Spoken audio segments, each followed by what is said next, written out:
আমার নাম রানা চক্রবর্তী। আমি চেষ্টা করি কিছু লেখার, হয় কিনা জানি না, এতটুকুই আমার পরিচয়।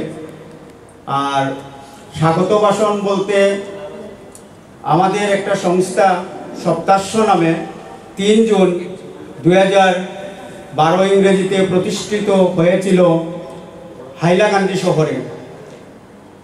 এবার সেই সংস্থার মুখ্য কার্যালয় হচ্ছে শিলচর লিংক রোড। সেই সপ্তাশ্য সংস্থা থেকে, যেহেতু নাম সপ্তাশ্য, 7 অশ্ব বাহন যার সূর্য, তার 7টা বিভাগও আছে, আমি সেদিকে যাচ্ছি না। এই সপ্তাশ্য থেকে আমরা, সপ্তাশ্যের সাহিত্য বিভাগ থেকে আমরা সাদল নামে একটা ম্যাগাজিন বার করি। আগে প্রতি মাসে বেরোতো মান্থলি হিসাবে, এখন বের হয় অনিয়মিতভাবে। গত ডিসেম্বর মাসে আমরা বের করেছি 100তম সংখ্যা।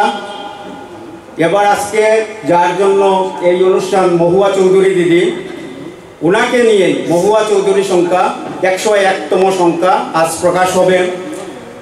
আপনারা সবাইকে আমি স্বাগত জানাচ্ছি, আহ্বান জানাচ্ছি, আপনারা একে অন্যের সহযোগিতা করবেন। আর আজকে আমি অতটুকুই বলবো যে সপ্তাশ্য সম্পর্কে আপনাদেরকে বিভিন্ন সময় বিভিন্নভাবে জানাবো। সপ্তাশ্য সম্পর্কে আমি এখন আর কিছু বলতে চাই না। আজকে এখানে আরও 7 জন সংবর্ধিত হবেন এবং মহুয়া চৌধুরী দিদিও সংবর্ধিত হবেন। ওনার জন্মদিনের একটা অনুষ্ঠান, জন্মদিনের পর্ব। আমরা এই জন্মদিন পালনে কেক কাটবো না, মোমবাতি নিভাবো না, আমরা অন্যভাবে সনাতন প্রক্রিয়ায়, সনাতন ধর্মের প্রক্রিয়ায় আমরা সেই কিছু কার্যক্রমের মাধ্যমে আমরা মহুয়াদির জন্মদিন পর্ব শেষ করব।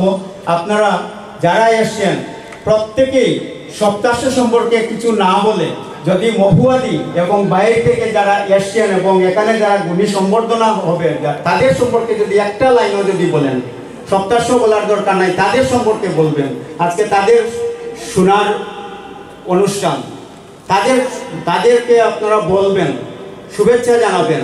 এই যে 7 জন গুণীজন এখানে বসে আছেন, আপনারা যা জানেন মহুয়াদি সম্পর্কে, যা জানেন, একটা বিশেষ দিক, মহুয়া চৌধুরী দিদির একটা বিশেষ দিক প্রত্যেকেই বলবেন, একজন একটা দিক করে বলবেন এবং একে অন্যের সহযোগিতা করবেন। কারণ প্রত্যেকে যদি 5 মিনিট করে নেন, এই হলে যারা আছেন এবং ডায়াসে যারা আছেন, আজকে অনেক রাত হয়ে যাবে। তার জন্য বলছি, দীর্ঘায়িত না করে একটা বিশেষ দিক নিয়ে আপনারা অল্প অল্প সবাই বলবেন, মহুয়াদিকে আজকে প্রাণ ভরে শুভেচ্ছা জানাবেন।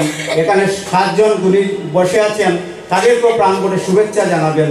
এটাই আমি কামনা করে আপনাদেরকে আবার স্বাগত জানিয়ে আমি আমার বক্তব্য এখানেই শেষ করলাম। ধন্যবাদ।